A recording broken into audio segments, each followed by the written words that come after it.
Y en el piso, la apófisis palatina, hueso maxilar, el vestibulo es de entrada a la fosa nasal, ¿no? Cuyos límites están escritos ahí. Solo para recordarles, continuamos con lo de que la parte media, que es el tabique. El septo tiene dos partes, una parte anterior membranosa, que es la columela, y un septo membranoso y la parte del cartílago septal. El septo membranoso es la transición entre la columela y el cartílago septal. La columela es esta parte que está graficada acá. Vamos a ver, ahí está, ahí se ve el puntero. Sí, Doc. Perfecto, entonces aquí está la parte de la columela, que es el tejido blando recubierto de piel, localizado en la parte anterior del septo.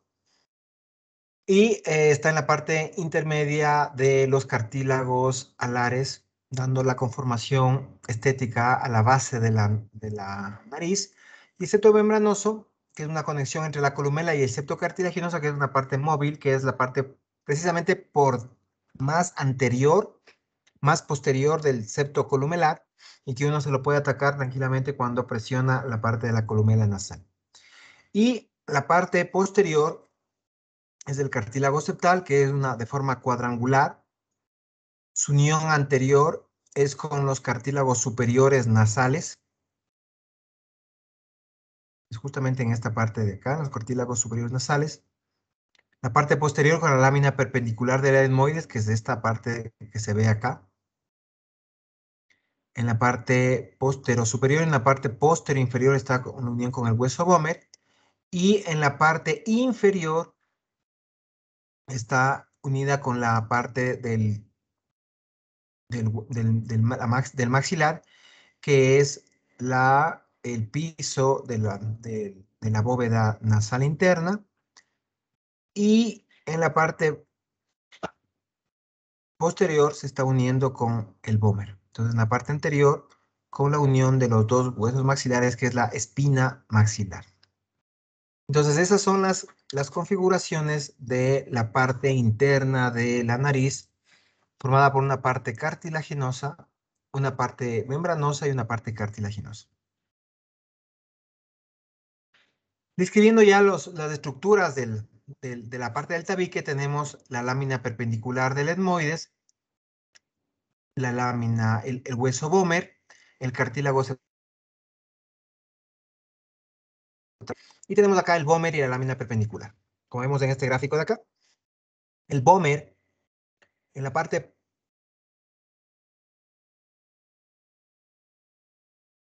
parte superior está unido a la lámina perpendicular del etmoides y hacia el cuerpo o rostrum del esfenoides, como se ve aquí. En la parte anterior está unido al cartílago septal y en la parte inferior hacia el hueso palatino en la parte posterior y el hueso maxilar en la parte anterior. ¿Listo? La lámina perpendicular del etmoides, que es justo este plato que se ve acá, que conforma la parte del tabique nasal, es de forma cuadrangular, que se encuentra unido en la parte superior hacia la base de cráneo anterior, hacia la parte anterosuperior, hacia el hueso nasal y frontal, como se ve en esta parte.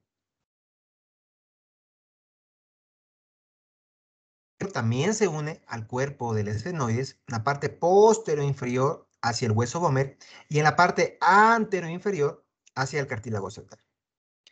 Recapitulemos, el tabique interno de la nariz está formado por una parte columelar membranosa, el cartílago septal, el Böhmer y el hueso perpendicular del etmoides, los cuales se articulan con la base del cráneo y la parte posterior, la base del cráneo anterior, que es el etmoides y el esfenoides. Y en el piso, con la unión del maxilar, que es la cresta maxilar, y la cresta palatina, que es de la unión de los huesos palatinos. ¿Alguna pregunta, alguna duda hasta ahí?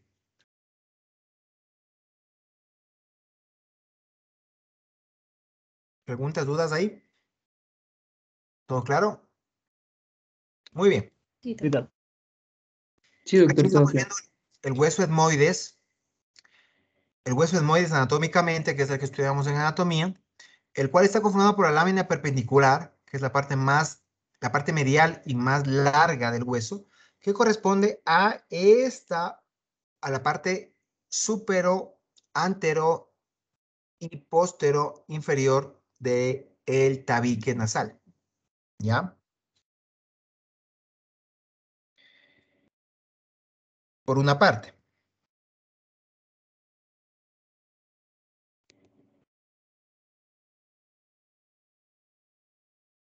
Y aquí están las masas laterales que están conformando lo que es el hueso, la parte del etmoides a nivel endoscópico, que es lo que vamos a hablar anteriormente, que son las celdillas etmoidales anteriores.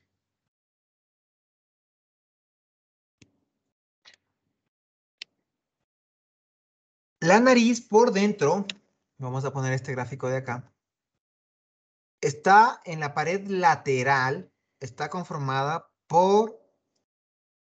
o tiene la conformación o está rodeado por el hueso maxilar y el hueso etmoidal en todo su contorno y el seno frontal en la parte superior. Entonces, la pared lateral de la nariz, que justamente en este gráfico,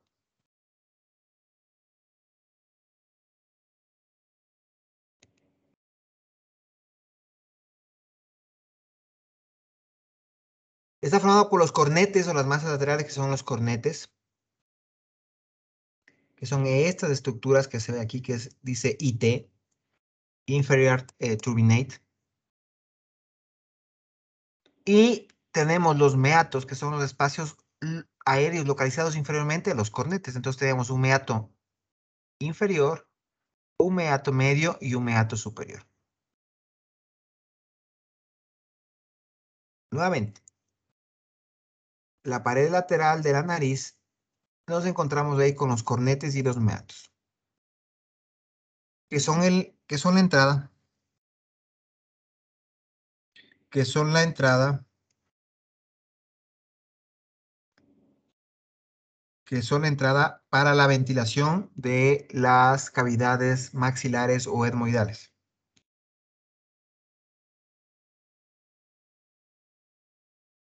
Exacto. Entonces, el cornete inferior es la estructura ósea independiente más elevado en la porción medial y que discurre desde la parte anterior de la nariz hasta la parte posterior de la nariz, que tiene un recubrimiento submucoso, mucoso y óseo en la parte de la borde de la pared lateral de la nariz. Obviamente, al levantar el cornete inferior, tenemos el meato inferior por donde drena el conducto lacrimonasal, es decir, las lágrimas. Entonces, esto es lo que se ve en la pared inferior. Mejor tenemos un gráfico mejor acá. Entonces tenemos aquí el cornete inferior, el cornete superior y el cornete medio, perdón, y el cornete superior, que se encuentran en la pared lateral nasal, desde anterior hasta superior. El cornete medio, que es esta estructura de acá, sale de una porción del etmoides y va desde desde anterior a posterior y de superior a inferior. Y también se la puede o tiene alguna alteración cuando está muy neumatizado el cornete medio, se lo considera como una concha bulosa o bullosa, que es una continuación de las celdillas etmoidales anteriores del hueso etmoidal. Que esta concha bulosa en algunos pacientes puede ser causa de obstrucción nasal persistente porque es una neumatización patológica. No se olviden que la mucosa de los conetes, tanto inferior o medio, tienen unas glándulas internas que se dilatan o se contraen dependiendo del estado nasal que se encuentre regido por el estado medioambiental y por el sistema simpático y parasimpático neuronal. Entonces, que si es que siempre se encuentra dilatado, el cornete medio, que es la concha bulosa, puede ocasionar una obstrucción nasal persistente. El meato medio el meato medio, que es justamente esta estructura que está por debajo del cornete medio, ayuda al drenaje del receso frontal, que es el drenaje del ostium del seno frontal y de las celdillas desmoidales anteriores. Está también en la parte lateral del meato medio, anatómicamente dividida por la apófisis, o perdón, como límite la apófisis unciforme, dentro de la, o entre la apófisis unciforme y el cornete medio, se encuentra el hiato semilunar, que va a drenar o permite el drenaje del ostium de las sedas desmoidales anteriores y del seno maxilar. Y por encima de el hiato semilunar se encuentra una celdilla etmoidal, una celdilla etmoidal neumatizada que se conoce como la bula etmoidal. Estoy viendo, tratando de ver un gráfico adecuado para explicar esta parte, pero en la presentación no la tengo. Entonces, esto sí es importante que me entiendan bien porque es un poco, es importante para la fisiopatología en cuanto a las rinitis o rinosinusitis. En esta parte vemos aquí el drenaje del meato medio. Aquí vemos cómo drena el seno frontal hacia el meato medio, las celdillas etmoidales anteriores, que son justamente en esta parte, y la celdilla etmoidal más anterior y neumatizada, que aquí en este gráfico no se encuentra, es la bula etmoidal. Este es el drenaje del meato medio y es fundamental porque la fisiopatología de las rinosinusitis agudas comienza justo en la obstrucción de estas celdillas etmoidales o del hiato o del meato medio, que es la fisiopatología de las rinosinusitis agudas.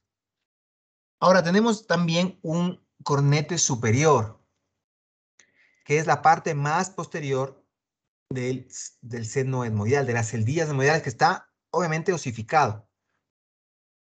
Está superior y posterior al cornete medio y está delimitando el receso etmoido-esfenoidal posterior, donde drena el seno esfenoidal.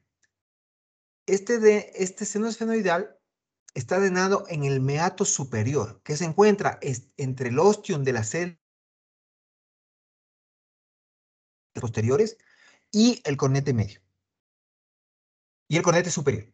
Entonces, ahí está el drenaje de las celdillas etmoidales, está el drenaje de las celdillas etmoidales posteriores y del seno esfenoidal en el meato superior.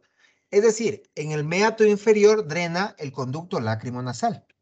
En el meato medio drena el seno frontal y celdillas etmoidales anteriores. Y en el meato superior drena el seno esfenoidal y algunas celdillas etmoidales posteriores. ¿Para qué es importante esto? Porque es el drenaje natural de las cavidades perinasales hacia la fosa nasal que nos ayudan a la respiración. Cualquier obstrucción que ocurra en este tipo de meatos puede ocasionar rinosinusitis maxilares, etmoidales, esfenoidales, frontales. Y en el meato inferior, una dacrioestenosis o un estrechamiento del conducto lacrimonasal causando epíforas o lesiones de la vía lacrimal. ¿Preguntas o dudas a este respecto?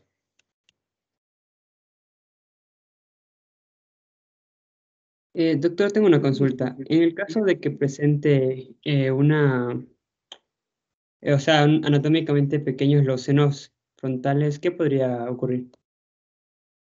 El 5 al 15% de la población adulta tiene una hipoplasia o aplasia del seno frontal. De por sí, el tener pequeño la ventilación del seno frontal no te podría indicar que puede causar una patología. Sin embargo, el problema no es tener pequeño, sino obstruido. Cuando está obstruido, tapado, comienza a acumular secreción y eso sí puede provocar cefaleas frontales o infecciones crónicas del seno frontal. ¿De acuerdo? ¿Se Listo, doctor, entendió ahí? muchas gracias. Ya. Sí, Igual lo sucede con el seno maxilar. Hay algunos años que son hipoplásicos debido a alguna alteración infantil generalmente. Eso sí no se puede provocar en el 2 al 3%, pero no causan ningún problema obstructivo, pero sí pueden causar hipoplasia mediofacial. Es decir, que la cara se encuentra no tiene los pómulos saltados como normalmente debe ser, sino aplanados. Y eso puede ser debido a una mala ventilación del seno maxilar en la infancia o adolescencia, en la infancia generalmente, o en la primera adolescencia, es decir, antes de los 12. Y eso puede provocar alteraciones faciales, pero no de obstrucción nasal, como uno podría también presumir. ¿Listo? Entonces, no se olviden, tenemos en la parte medial el, el, el tabique cartilaginoso, en la parte posterior el vómer, hueso óseo, y en la parte superior la lámina perpendicular del etmoides, unidos obviamente entre sí. Y en el piso de la fosa nasal, tanto el maxilar como el etmoide, el palatino en la parte posterior.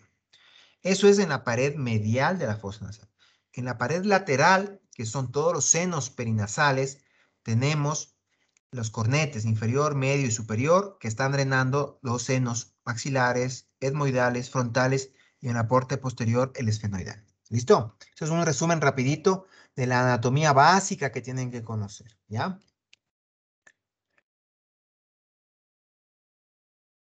Una vez que hemos entendido la anatomía de las cavidades de la fosa nasal, tanto en la parte medial como lateral, tenemos que ver cuál es la irrigación, que es importante para reconocer el vaso que se encuentra afectando en las epistaxis, que pueden ser estas anteriores y o posteriores.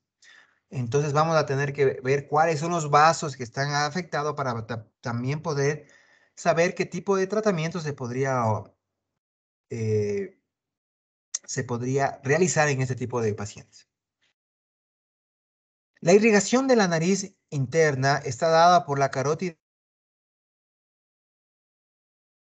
externa a través de la maxilar interna. La carótida interna a través de su arteria oftálmica, que da la arteria etmoidal anterior en el tercio anterior y lateral del septo, que justamente estamos en esta parte.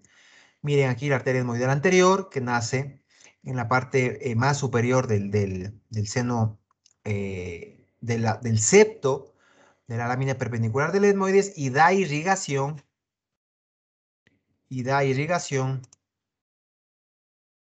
hacia el tercio anterior y lateral de la fosa nasal. También tenemos la arteria etmoidal posterior, que justamente están haciendo aquí, y que da ramos hacia la parte posterior del tabique y del cornete superior. Entonces, esta es la irrigación del techo de la nariz por la carótida interna, arteria etmoidal anterior y posterior. Y la carótida externa da con su terminal, que es la maxilar interna, a la esfenopalatina, que a nivel de la pared lateral da irrigación hacia el cornete inferior y medio y también da irrigación hacia la pared anterior del esfenoides con las arterias septales posteriores que dan irrigación hacia la cara posterior, el rostrum esfenoidal y la parte posterior del tabique. Y en esa parte se encuentra el vómero. Otra arteria de la carótida externa es la arteria palatina descendente. La arteria palatina descendente, que es justamente esta arteria que estamos viendo acá, que es la gran arteria palatina, entra por el conducto palatino y da inervación hacia la parte anterior del seno del tabique nasal cartilaginoso, el suelo nasal y el paladar blando. Y la arteria palatina mayor hacia el paladar duro. Esta unión de las arterias etmoidal anterior, gran palatina, palatina descendente, y de la esfenopalatina en la pared, en la parte anterior, dan lo que se llama el plexo de Kieselbach o el área de Little, que es la principal causa de sangrado nasal en los pacientes tanto adultos como niños. ¿Alguna pregunta, alguna duda? Doc, por favor, ¿podría repetir esta última parte? Ya. O sea, ¿toda la irrigación o la irrigación de la carótida externa? La irrigación de la carótida externa. La irrigación de la carótida externa está dado principalmente por la maxilar interna. La tiene una arteria terminal, que es la arteria esfenopalatina. La arteria esfenopalatina sale de la pared lateral de la nariz por el agujero esfenopalatino y da la inervación hacia todo el septo posterior y pared lateral de la nariz, el rostrum esfenoidal y termina con unas arterias como la arteria palatina descendente y la gran arteria palatina mayor que dan irrigación hacia el piso de la fosa nasal y la parte anterior de el septo cartilaginoso. No se olviden que estas arterias están tanto a la pared lateral como al tabique. Pared lateral y tabique. Y esta es en la pared, en la unión de la parte anterior del septo cartilaginoso, la unión de la arteria etmoidal anterior, de la arteria esfenopalatina, de la palatina descendente y la palatina mayor, lo que se conoce como área o plexo de Kieselbach, que es el sitio de mayor sangrado de niños o adultos, de la patología más frecuente de otorrinolaringología en la consulta externa, que es el sangrado nasal como emergencia. ¿Quedó más claro ahí? Sí, Doc, muchísimas gracias. Perfecto. Algo que no dicen los libros es que en la parte posterior de la nariz, en la unión de la esfenopalatina con la arteria etmoidal posterior, también se forma un plexo posterior que está señalado justo donde está el puntero y se llama plexo de Woodruff, cuya alteración da los sangrados de posteriores de la nariz, que ocurren entre el 5 al 8% de los sangrados de la nariz. Estos sangrados son mucho más graves y generalmente requieren eh, tratamientos mucho más largos con taponamiento o incluso cirugía. Aquí vemos en este gráfico cómo es la irrigación nuevamente, la arteria etmoidal anterior, la arteria posterior, la arteria esfenopalatina, miren toda esta parte anterior, la gran arteria palatina mayor y la arteria facial justo en la parte de la columela. Entonces este es un gráfico importante, esto es de pregunta de examen, porque esto es lo más importante en cuanto a la inervación, a la irrigación de la nariz. Y vean cómo la arteria esfenopalatina, siendo o naciendo en el agujero esfenopalatina, en la parte más posterior de la nariz, irriga hasta la parte anterior, tanto del tabique como de la pared lateral. ¿Listo? Que es la arteria de mayor flujo a nivel nasal. Otra arteria que también es de gran flujo es la arteria etmoidal anterior. ¿Preguntas, dudas? Todo claro. Esto es la parte que estábamos conversando justamente del plexo de Kiestelbach y la unión de las ramas, ¿no? Una rama también que está pendiente es la arteria labral superior que da la parte anterior y que también da irrigación hacia el plexo de Kiesselbach que se encuentra en el área de Littler, que es un sinónimo. No tiene ninguna otra especificación exacta en eso. Y aquí lo que falta es el plexo de Woodruff en la parte posterior, que es el plexo importante para los sangrados nasales posteriores.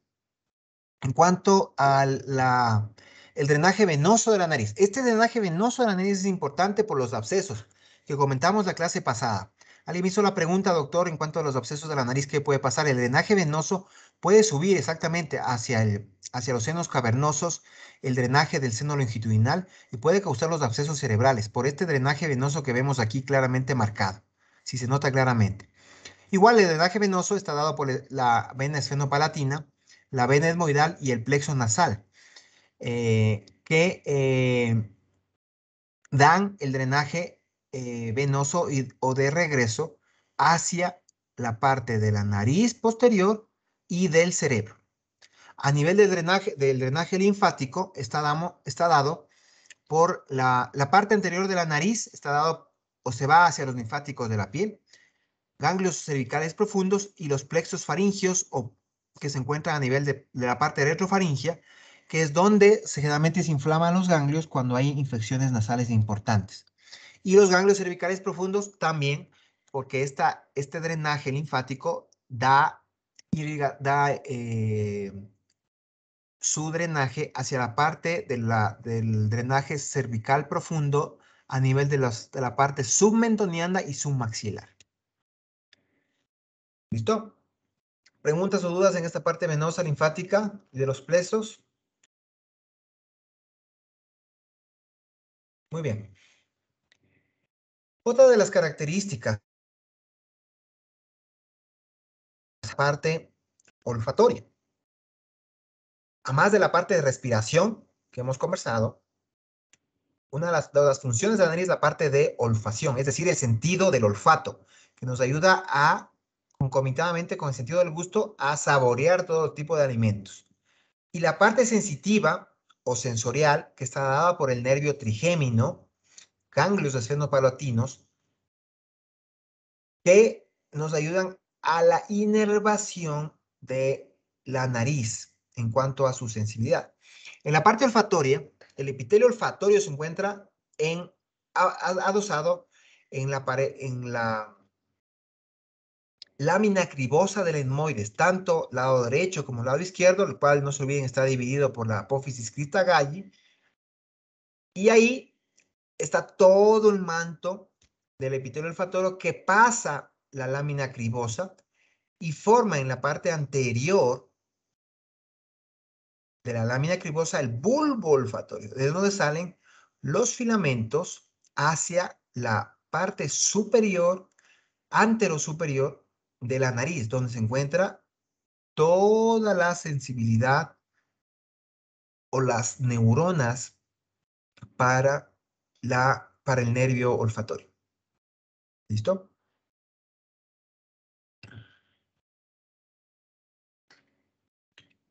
En cuanto a la parte sensitiva, está generalmente, o está dado por el nervio trigémino, y del cual nacen, o del cual se inerva el nervio nasociliar, el infratroqueal, el etmoidal anterior, el maxilar. ¿Para qué es importante esta parte sensitiva de la nariz? Generalmente es importante sentir los estímulos que en algún momento pueden ser dolorosos, como la entrada de aire muy, muy frío hacia la nariz. Y esto nos tiene mucha interrelación con las rinitis desde el punto de vista fisiopatológico o la hiperreactividad nasal, porque estas sensores que tenemos a nivel nasal nos pueden dar esa alteración o esa sensibilidad para captar dolor con los estímulos que uno puede percibir en el día a día. Y toda esta rama son las que nos ayudan a dar a la sensibilidad de la nariz. Entonces, acá tenemos el nervio olfatorio, en este gráfico acá. Tenemos la rama nasal póstero superior del nervio maxilar. La rama nasal posterior inferior del gran nervio palatino. El gran nervio palatino. La rama nasal del nervio alveolar y las ramas nasales infraorbitales. Todas estas ramas dan la sensibilidad para lo que estamos conversando. Igual aquí, como en las arterias, vemos cuál es la distribución de las ramas para la inervación sensitiva de la nariz. Las ramas del nervio etmoidal, las ramas del nervio etmoidal anterior, las ramas de los ganglios maxilares y pterigopalatines, que son los más grandes, la área olfatoria, que es justamente esta parte posterior, la rama nasal posterior, ramo del nervio etmoidal posterior. Entonces, todo esto es lo que da la sensibilidad, y la sensibilidad nos ayuda a sentir olores, olor dentro de la nariz por estímulos externos. ¿Preguntas o dudas?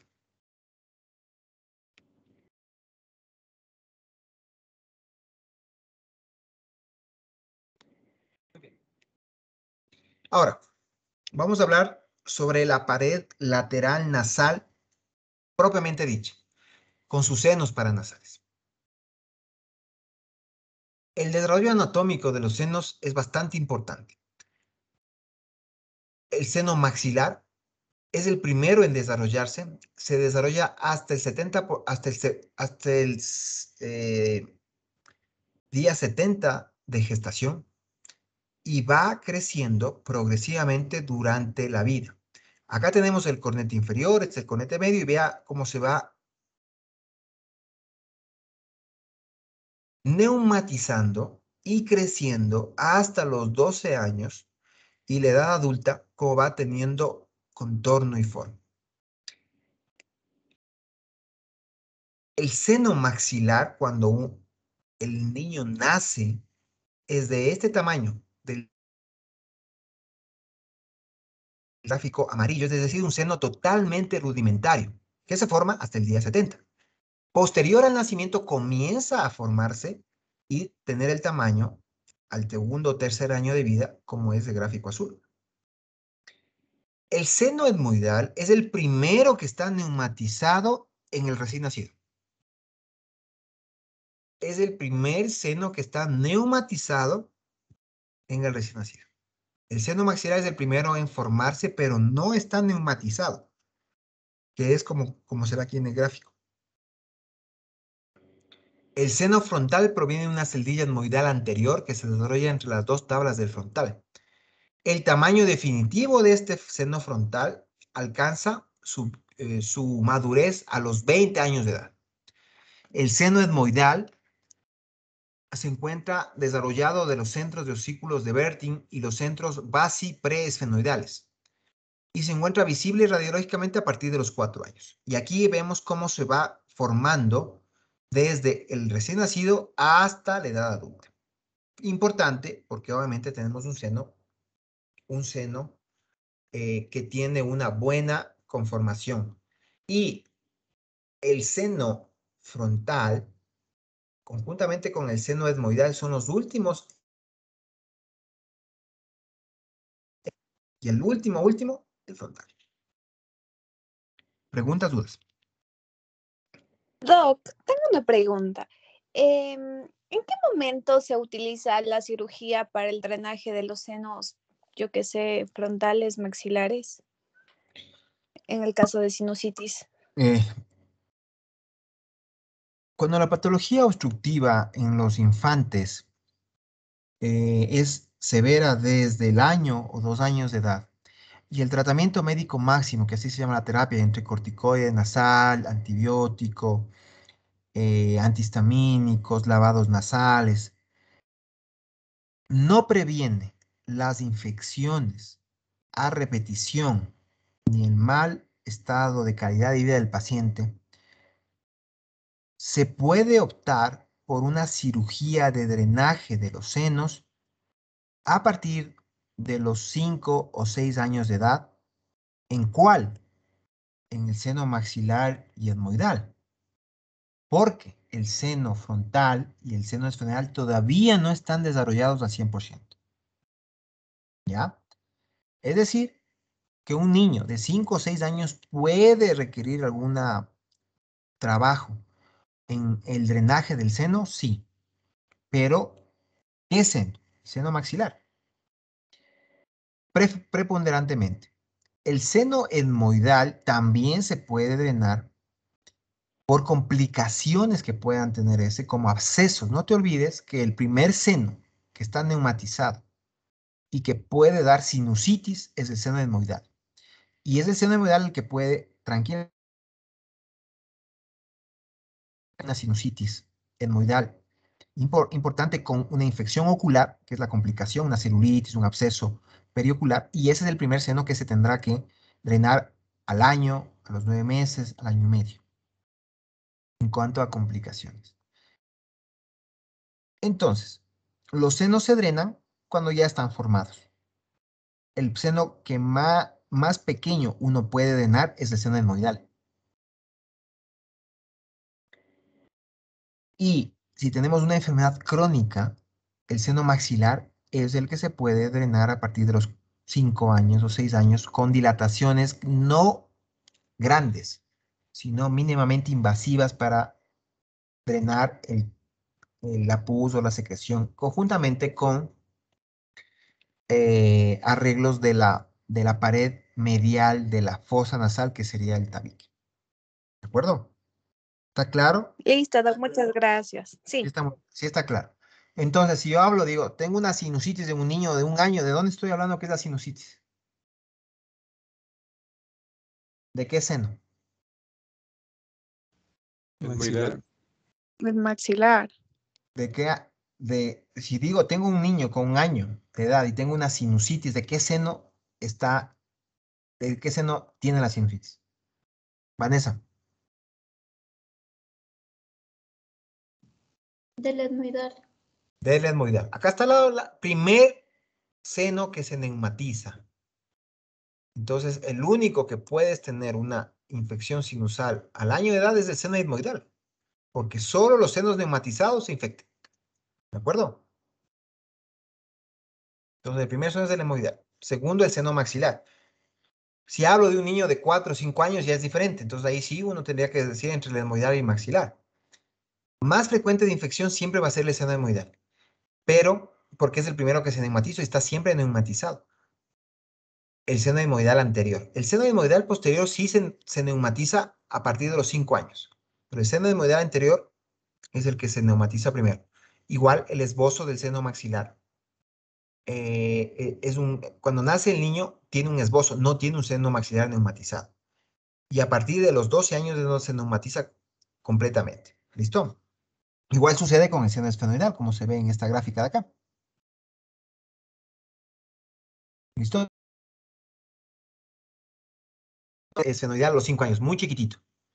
Ya este seno, a los 7 años, es un seno ya que podría tener algún grado de infección. Esto es aproximadamente, muchachos, no es matemático. Esto de la neumatización periódica, tanto del seno maxilar como del seno esfenoidal. Pero el seno etmoidal, ese sí estamos claros, ese está neumatizado el seno etmoidal anterior. El seno etmoidal posterior, ese se neumatiza a partir de los 5. No da infección, pero es importante conocerlo.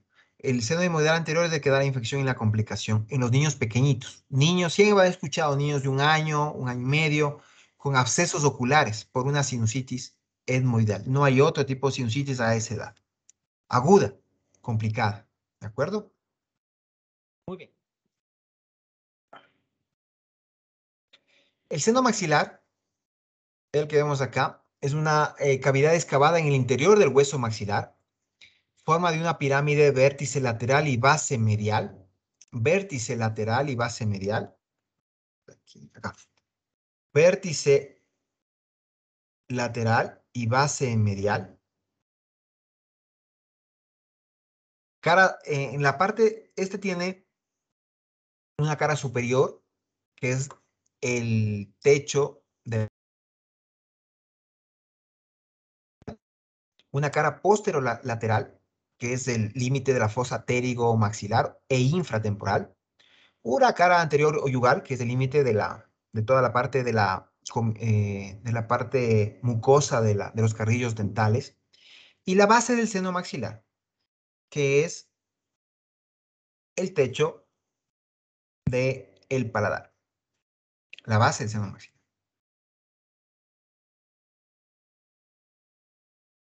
Este seno maxilar drena hacia el meato medio por el ostium del seno maxilar.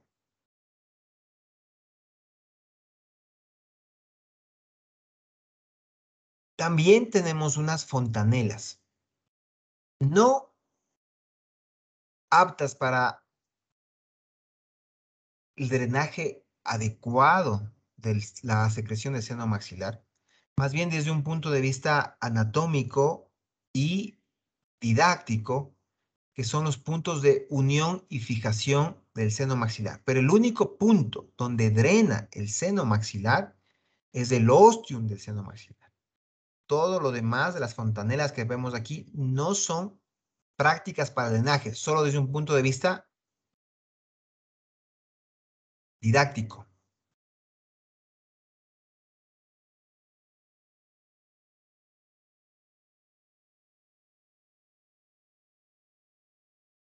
Dentro de las variantes anatómicas de los senos maxilar, dentro de los senos faciales, tenemos que tener algunos datos anatómicos como una celdilla etmoidal posterior que puede crecer y dividir el seno maxilar en dos partes, el antro maxilar en dos partes. Una hiperneumatización de la celdilla de la apófisis uniciforme, que también se conoce como celdilla de Haller. También puede ingresar al seno maxilar. Meatos accesorios de Giraldez o un ostium supernumerario. Este ostium supernumerario, que es algo parecido a estas fontanelas que se habla acá, que son ostium que están justamente laterales, anteriores o posteriores al seno, al ostium del seno maxilar, causa un síndrome de recirculación. Y estos senos supernumerarios incluyen en la fisiopatología de las rinosinusitis recurrentes. Es decir, son causa de una enfermedad, los senos o meatos del seno maxilar. ¿De acuerdo? Es importantísimo. Pregunta de examen. Y también tenemos senos hipoplásticos o pequeños que, como les dije, a nivel del seno maxilar, lo que puede ocasionar no tanto es una obstrucción nasal, pero sí una hipoplasia facial, porque no se ha desarrollado completamente esa parte para dar la armonía facial. La vascularización del seno maxilar está dada por las ramas de la arteria maxilar interna, el retorno venoso por la vena facial y la vena maxilar, y el drenaje linfático de los ganglios retrofaringios, yúgulo-carotídeos y submandibulares, que es lo que conversamos, ¿de acuerdo?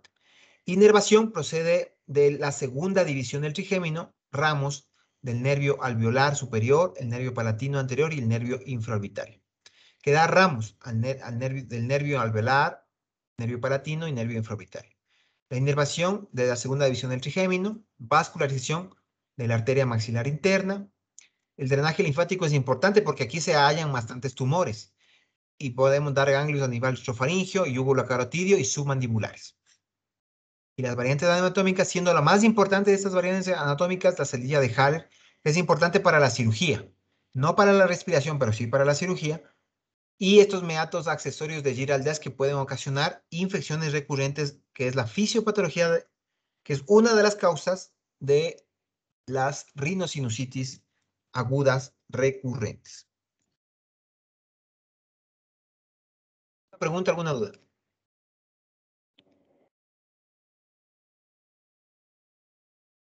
Muy bien, esto es desde el punto de vista quirúrgico que conversamos un poco. A nivel de acceso endoscópico. Por la cara medial, que es la meatotomía media, que es justamente por el hiato semilunar, el meato medio, que se abre para ingresar al seno maxilar. En la cara anterior, es decir, en la cara del seno maxilar, tenemos la trepanación de la fosa para tener un acceso. Esto, solo para que veas, esto es abierto, es una técnica quirúrgica. Desde el punto de vista tomográfico, la mejor técnica para ver las paredes óseas es la tomografía. Y para ver lesiones dentro del seno y saber descartar si es líquido o sólido es la resonancia magnética. Eso es lo que tienen que saber. ¿De acuerdo? Tomografía para ver el hueso, conformación del hueso y resonancia para ver que en el interior del seno existe líquido o es un tumor. Sólido. Importante cuando operamos este tipo de cirugías.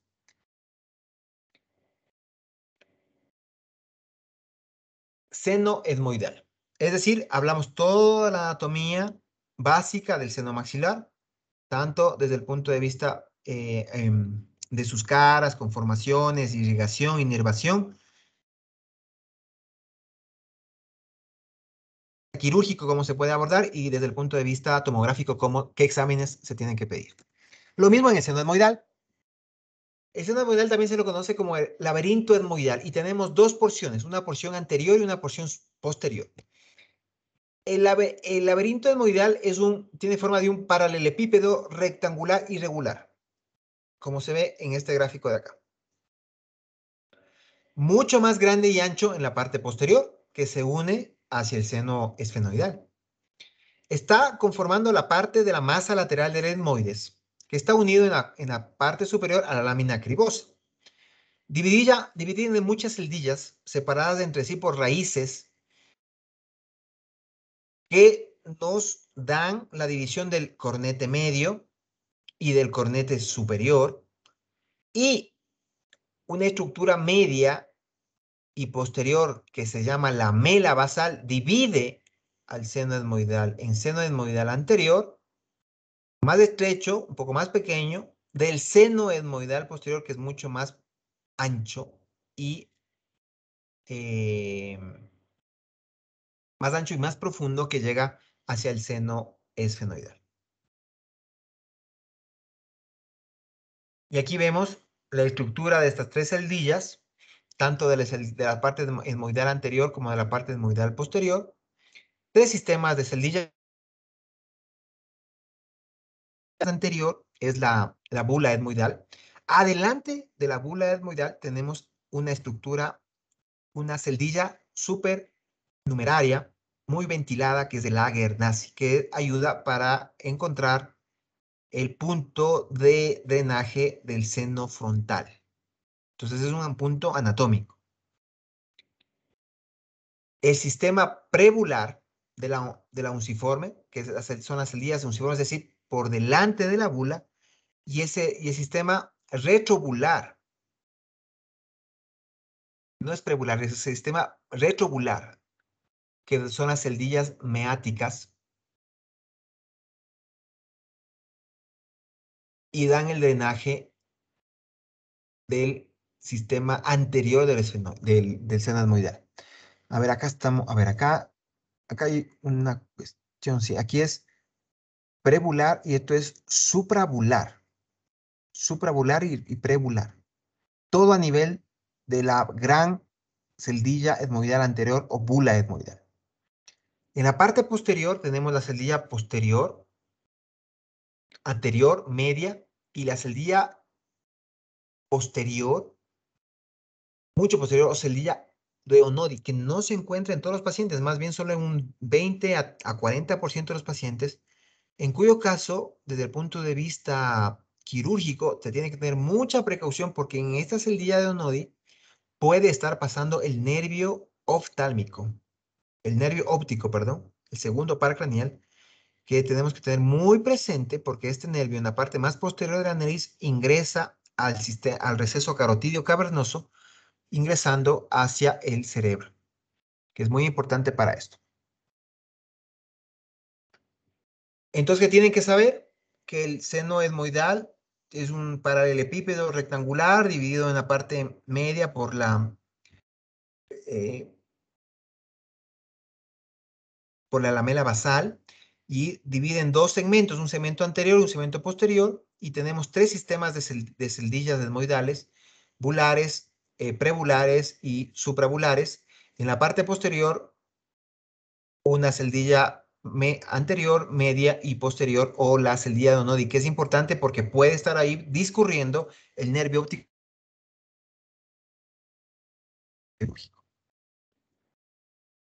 Esto es visto desde la parte superior.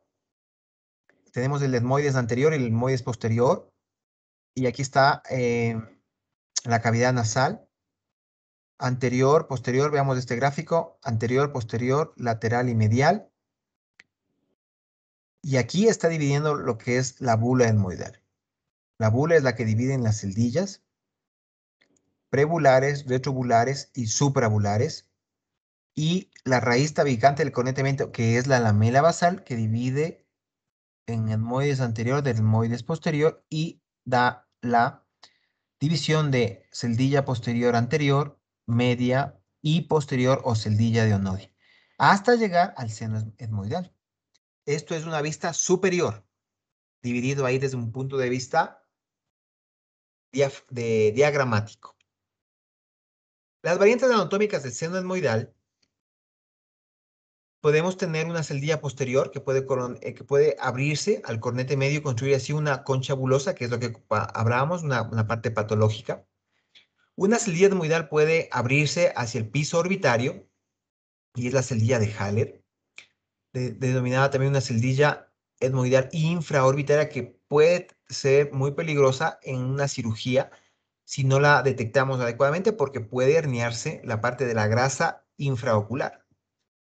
El techo etmoidal también puede estar dehiscente y representar un riesgo de lesión para una fístula linfática durante la cirugía. Miren acá, comparen estos techos de acá, transversales, en cambio este está bulboso, y hay que tener mucho cuidado al abrir esto cuando tengamos una sinusitis etmoidofrontal crónica. Y hay estrechamientos del meato medio que favorecen la sinusitis, como las apófisis funciforme neumatizada, que son variantes anatómicas que pueden conllevar a patología recurrente rinosinusal. La vascularización del seno etmoidal está dada por la arteria, la parte del etmoides anterior, la arteria del meato medio, la parte del etmoides posterior, arteria del cornete superior, y la arteria etmoidal posterior, rama de la carótida interna. El drenaje venoso confluye hacia el seno cavernoso. Por eso toda lesión o todo proceso infeccioso de la nariz o los senos pueden conllevar a complicaciones de abscesos por este drenaje hacia el seno cavernoso. Y los linfáticos, como se comunica con sistemas linfáticos de las fosas y las meninges por vía transósea, y pueden ocasionar abscesos cerebrales. La inervación igual del sistema trigémino simpático de las fosas nasales, así también como del filete esfenoetmoidal de Luschka y nervio nasal interno.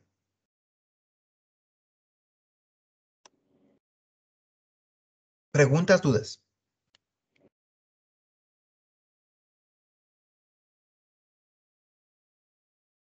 ¿Todo claro? Sí, doc. No se duerman. Ahora, ¿cómo podemos abordar desde el punto de vista quirúrgico el seno etmoidal? Haciendo uncifenectomías, ahí está mal, uncifenectomías, aperturas de la bula etmoidal y aperturas de la raíz tabicante del cornete medio, que es la apertura de la lamela basal. En la anatomía radiológica tenemos cortes coronales, cortes axiales. Igual que el seno maxilar, la parte de la tomografía nos ayuda a ver la configuración anatómica ósea. Y si queremos descartar que este tumor que vemos aquí es un absceso, es un quiste o es una masa, la resonancia es lo más importante. ¿Listo? La resonancia. Si tenemos tumores vascularizados o pensamos en un tumor vascularizado como el angiofibroma juvenil, en esos casos nosotros tenemos que indicar una tomografía contrastada o una angioresonancia para evaluar toda la vascularidad a nivel de la masa. ¿Listo? Vamos con el seno frontal y terminamos con el seno esfenoidal. Y ahí vamos a acabar esta clase. ¿Ya? Seno frontal, dos cavidades neumáticas asimétricas separadas por un tabique interceptal. Cada seno frontal tiene una forma de una pirámide triangular compuesta por 4 caras: una cara anterior o cutánea, una cara posterior o cerebral, una cara inferior u órbito nasal e intersinusal. Entonces, una cara anterior o cutánea, una cara posterior superior o cerebral, una cara inferior o órbito nasal que se separa de la órbita, y una cara interna o intersinusal. Es importante conocer que dentro de la neumatización del seno frontal tenemos las celdillas frontales, según Kuhn. Y la división de las celdillas etmoidofrontales se están divididas en 6 grupos. Esta celdilla anterior que yo les comenté, la Agernaci, que es una neumatización la más anterior del seno etmoidal anterior, que en algunas clasificaciones como esta la pueden tomar como una clasificación de la celdilla frontal, porque es la entrada o el inicio del receso etmoideo frontal. Las celdillas supraorbitarias, las celdillas suprabulares, bulas frontales o celdillas del tabique interceptal.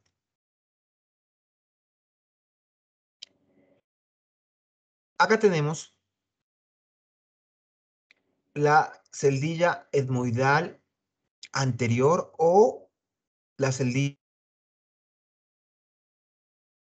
el Lager-Nazi, que es la celdilla anterior, la celdilla más anterior. Las celdillas Kun1, que son las celdillas supraorbitarias. Las celdillas Kun2, que son las celdillas suprabulares. Y las celdillas que son Kun3 o Kun4, que son las celdillas frontales. O las celdillas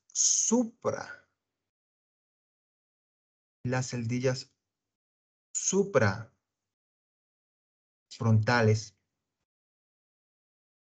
que están dentro del seno frontal, que son Kun4. ¿De qué me sirve esta clasificación? Esta clasificación me sirve para ver cómo yo debo abordar desde el punto de vista quirúrgico. Si yo veo una sinusitis, una hipodensidad a nivel de celdillas de Lager-Nazi, las supraorbitarias, las suprabulares, es decir, con 1, con 2, con 3, de manejo endoscópico puramente. Pero si vemos una celdilla intrafrontal, lo más probable es que necesitemos hacer un drenaje abierto, un drenaje externo para sacar el contenido de esta celdilla que se encuentra dentro del seno frontal. Es decir, es una burbuja dentro de toda la cavidad del seno frontal. Y esto conlleva a complicaciones de sinusitis que no, o que generalmente no se las puede manejar desde un punto de vista endoscópico puro. Las variantes anatómicas desde el punto de vista presencia de celdillas supraorbitarias, bulas frontales o celdillas intrafrontales.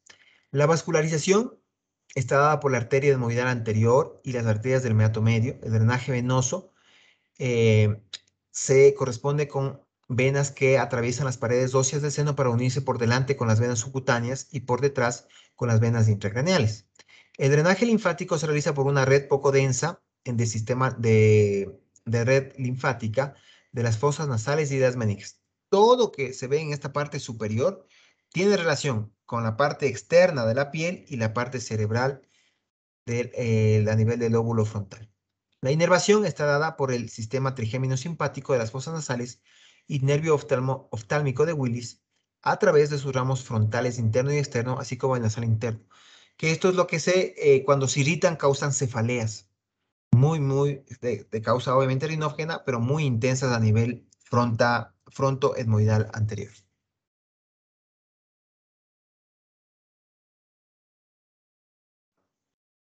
Tenemos acceso endoscópico a nivel de estas celdillas.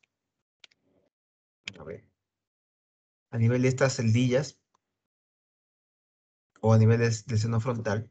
Y un externo que es para el drenaje de mucoceles muy grandes o de celdillas Kun4 que se tenga que drenar también desde el punto de vista externo. La radiografía, corte coronal, corte axial o corte sagital, nos ayuda a discriminar de diferentes estructuras que se tengan. Desde el punto de vista anatómico, siempre la tomografía es lo indicado con este tipo de cortes para poder ver y su interrelación tanto con el seno etmoidal y con el cerebro. ¿Listo? Para analizar tenemos el seno esfenoidal. El seno esfenoidal tiene dos cavidades neumáticas. No se olvide que está en el querido hueso esfenoidal, que es el murciélago. Hace el cráneo el más difícil de entender a nivel de la anatomía.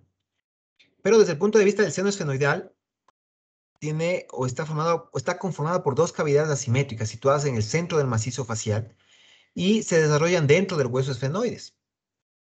Puede equiparar aproximadamente a un cubo de 6 paredes. En la pared anterior o nasal se une con el seno etmoidal. En la pared inferior o piso del seno, que es el piso o el techo de la nasofaringe. La pared posterior, que es la base de la hipófisis, y en la parte inferior, el clivus, y la pared superior o techo hacia la base del cráneo. También tenemos la pared lateral oftálmica, que se une, a ver acá, la parte anterior u oftálmica, la parte lateral oftálmica, que aquí está pasando el nervio oftálmico o óptico, y el tabique intersinusal, que es la división que estamos viendo acá, el tabique intersinusal, que es la división entre los dos senos esfenoidales.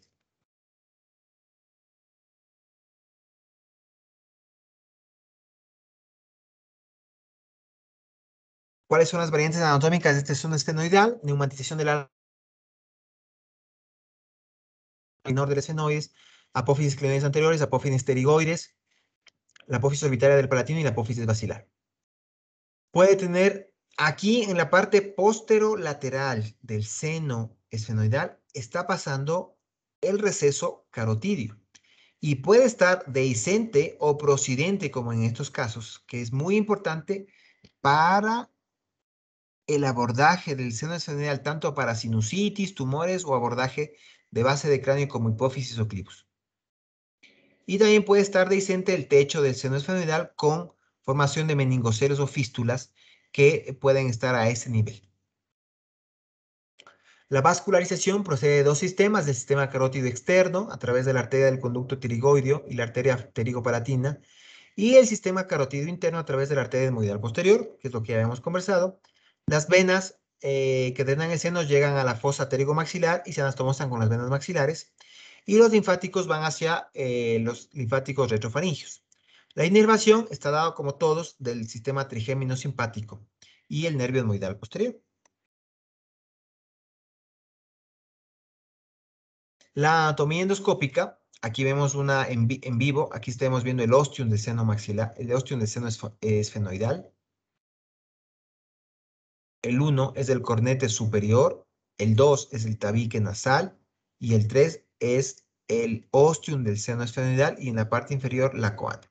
Entonces aquí, cuando desde el punto de vista endoscópico, pasamos todo el trayecto hacia la cara anterior del seno esfenoidal, que es justamente esta parte de acá. Aquí vemos el ostium del seno esfenoidal y qué es lo que tenemos que abrir para poder exponer todo el seno en cuanto a cirugía, tanto en sinusitis maxilar, sinusitis crónicas, agudas, tumores o el abordaje de la base del cráneo anterior. La anatomía radiográfica, tenemos cortes coronales, axiales y sagitales que permiten conocer el grado de neumatización, en particular lateralmente al nervio óptico, que es justamente esta parte de acá, la carótida interna, justamente esta parte, esto no es el nervio mediano, y las apófisis pterigoides, que justamente es de esto, sobre todo en la formación de los tumores. Y en los cortes axiales estudia la neumatización y las variantes, tanto desde el punto de vista anatómico como estas variantes o recesos que pueden llegar hacia la carótida interna.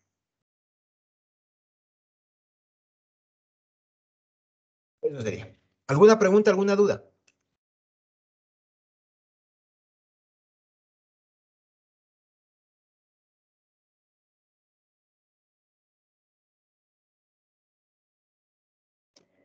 ¿Preguntas, dudas? No, Doc. ¿Todo claro? A ver, Michelle, ¿cuántas partes Dígame, Doc. tiene el seno? ¿Cuántas partes tiene, de cuántas partes está conformado el seno etmoidal? A ver, las partes del seno etmoidal son, em, a ver, era o sea, La lámina horizontal, la lámina vertical, 6 partes. ¿Cuáles son las partes? ¿Cuántos senos etmoidales tenemos? ¿Cuántos senos ¿Cuántas partes? etmoidales? O sea, ¿Cuántas en el partes? seno Dos. etmoidal. 2, ajá, uno a cada lado. No, pero ¿cuántas partes tenemos en el lado derecho y en el lado izquierdo? ¿Cuántas partes tenemos en el seno etmoidal? Una parte anterior y una parte posterior. Una parte anterior y una parte posterior, divididas por la lamela basal, que es la raíz del cornete medio. ¿Ya? Entonces eso es importante. El seno maxilar. Darío, el seno maxilar, ¿cuál es el drenaje óptimo que tiene el seno maxilar? ¿Cómo se llama?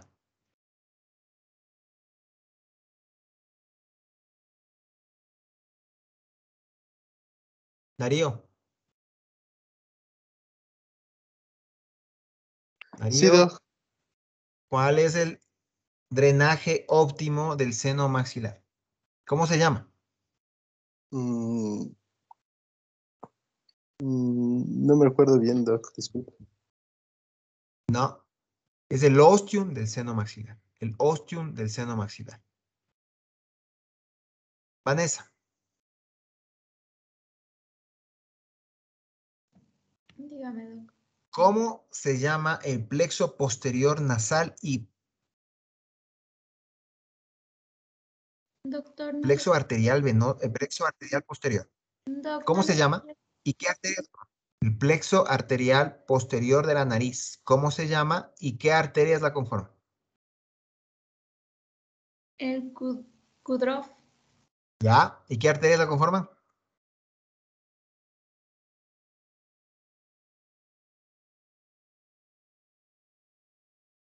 Dos arterias.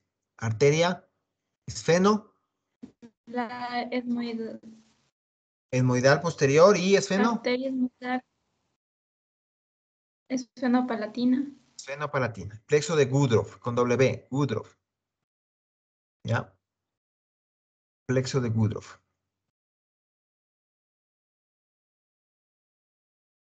María Apolo, ¿cuál es la diferencia entre el área de Litre y el plexo de Kieselbach?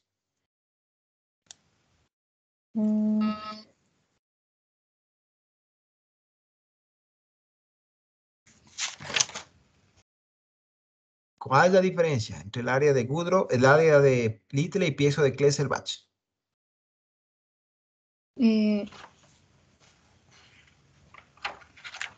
Son iguales. Son iguales. Ya, eso está bien. ¿Cuál es la inervación o cuál es el nervio principal de la inervación de los senos maxilar y esfenoidal? ¿Cuál es la inervación?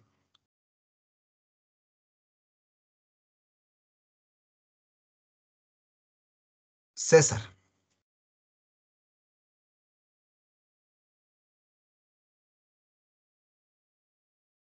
César.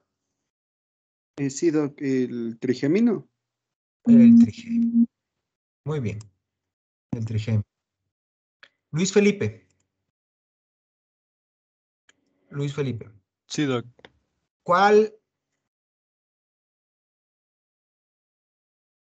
es el seno que está neumatizado al nacimiento del recién nacido? ¿Cuál es el seno que está neumatizado? Ya, Completamente. el primero en neumatizar será el etmoidal. Perfecto. El hemoidal anterior. Ujú. Muy bien. ¿Qué más tengo por acá?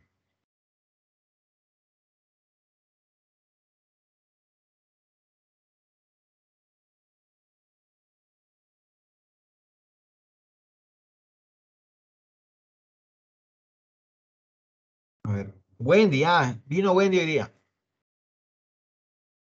A ver, Wendy. ¿Cuál de las dos, doc? Ay, cierto. A ver, Wendy, Estefanía. Ya, sí, yo. Ya. Muy bien. La pared posterior del seno esfenoidal da continuidad hacia la hipófisis. ¿El qué? Doc, no se le escucha Posterior, bien, se le escucha entrecortado. la pared posterior del seno esfenoidal da continuidad hacia la hipófisis o permite la entrada hacia la hipófisis.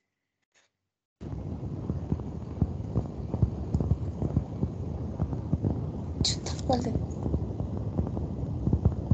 Mm, yo,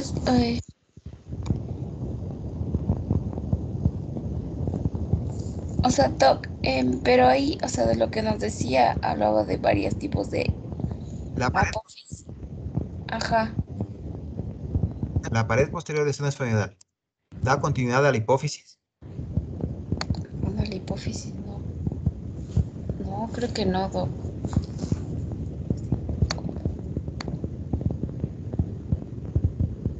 Aquí, mira, acá está. ¿Sí está bien la pantalla? Sí, no. ¿Sí se ve la Sí, pantalla? sí, Doc, sí. Acá está. Esta es la pared posterior del seno esfenoidal. Ya. Y la pared posterior da continuidad hacia la hipófisis. Por ahí podemos entrar hacia la hipófisis. La pared posterior del seno esfenoidal por ahí puede uno ingresar hacia la hipófisis. ¿Ya? Ahora, la Wendy y Yerobi. ¿Ya? ¿Está Wendy ahí? La otra. Ya, Wendy. ¿De qué me sirve pedir una resonancia magnética cuando cuando veo senos paranasales y nariz? ¿De qué me sirve? ¿Para qué me sirve? Era para ver si había líquido o tumor, ¿no? Exacto, muy bien. Y Maite, Sí, Doc, aquí estoy. la tomografía, ¿para qué me sirve?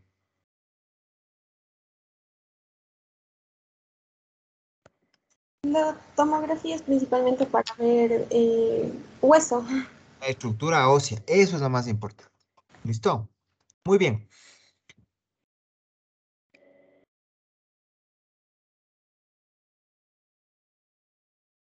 De esta parte, tenemos que hacer toda la parte de anatomía de nariz, cavidades perinasales. Tenemos que hacer las horas, ¿cómo es? Las horas asincrónicas, ¿verdad? Al respecto. Entonces,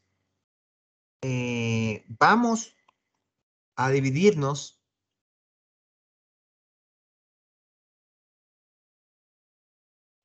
Son 18, ¿no?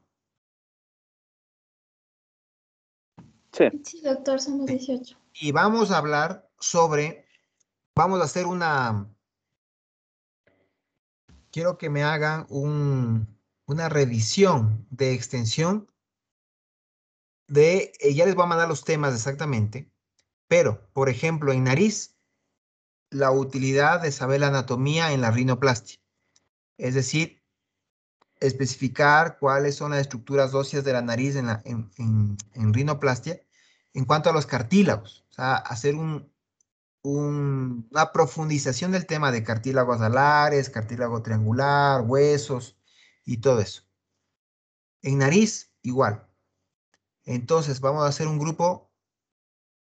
vamos a hacer 6 grupos en cuanto al manejo desde el punto de vista anatómico, solo anatómico, de este tipo de lesiones nasales, de anatomía nasal. Es decir, de senos paranasales, que pueden ser solo seno frontal o seno maxilar.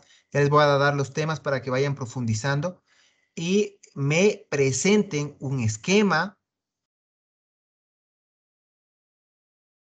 mucho más detallado de cómo se encuentra desde el punto de vista radiológico o endoscópico ese tipo de seno en especial que voy a mandar. ¿De acuerdo? Eso desde el punto de vista anatómico, tomográfico o endoscópico. Y cómo esto nos puede servir para las variantes anatómicas. Todo eso quiero que me vayan profundizando, pero subdivididamente. ¿Listo? para que no se les olvide, y esto va a ser el trabajo que me van a mandar la próxima semana. Tienen todos estos 7 días para hacer y poder conversar con cada grupo de esto. ¿De acuerdo?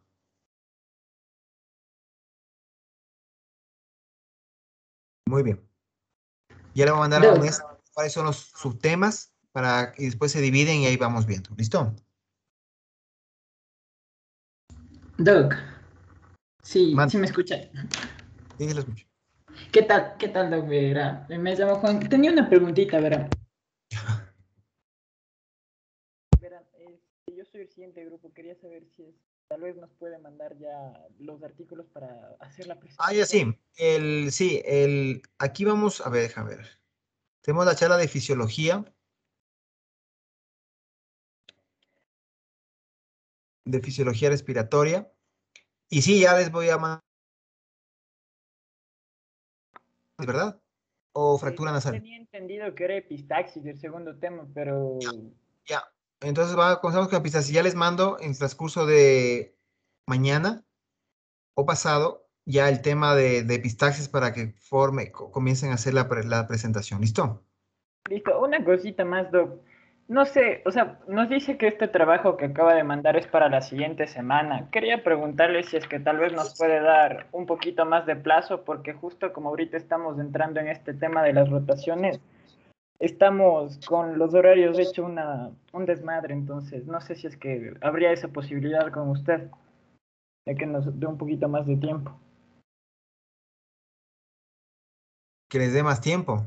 O sea, yo quisiera eso, no sé qué opina el resto del curso. No sé, el resto está conforme, no me ha dicho nada. Si están No, conformes. sí, No, Sí, Doc, sí, yo pienso lo mismo. Ajá. para la próxima semana entonces. No, pues, Doc, o sea, 2 semanitas. Pero son temas asincrónicos. Bueno, No, claro, o sea, esos son temas que deben estar bien estructurados, bien realizados, bien prácticos. Ya les voy a decir si en presentación o en escrito, con los artículos de base, van a ser 1 o 2 artículos de base, no es que van a ser de 10, de 20 artículos, no, solo de 2 específicos actuales desde el punto de vista anatómico que nos puedan ayudar, ¿ya? Ya, entonces, claro, vienen las fiestas, más que por unas semanas porque están de fiesta, creo. Y eso vamos a hacer para el 13 de diciembre, entonces, ¿listo? qué bacán, Para la gracias, fecha de Doc. presentación, ¿ya? Gracias, Doc. Ya, muy bien. Y la próxima semana es lunes 6 de diciembre. Yo creo que ya van a estar cansados de tanta fiesta. Puede ser que tengamos clases, dependiendo si ustedes están sobrios a ese día. ¿Todo está bien? ¿Cómo podemos presentar? No sé cómo están de fiesta ustedes, muchachos. Ese día es feriado, pero justo nos toca clases igual. ¿Qué dice la Vanessa? No, Doc, o sea, sí es feriado. No Ya. tenemos ese día clases con un docente. Bueno, entonces tendremos que extrapolarlo para el martes para no atrasarnos mucho y hablar eso. ¿Listo? Ahí tenemos que ver, bueno, si puede ser martes o puede ser miércoles, dependiendo de cómo estemos. ¿Listo? Listo, Doc. Ya, entonces ahí vamos viendo, ¿de acuerdo? Ya, muchachos, entonces el tema, ya les mando exactamente los temas para que se divida. Vanessa me da los grupos y Doc, yo voy a dar los 6 disculpa, pidió temas. grupos de 6. No, grupos de 3 para 6 temas. Ya, listo. Ya. Y tienen estos 14 días para hacer. La clase sería para el próximo 7 o 8 de diciembre, dependiendo de cómo estemos. Y eso sería. ¿Listo? Listo, Doc. Gracias, Doc. Ok, nos vemos. Entonces descansen, nos vemos, cuídense. Gracias, Doc. Gracias. Muchas Gracias, gracias, Doc. Doc. Gracias, No, Doc. cuídense, hasta luego. Hasta la otra semana.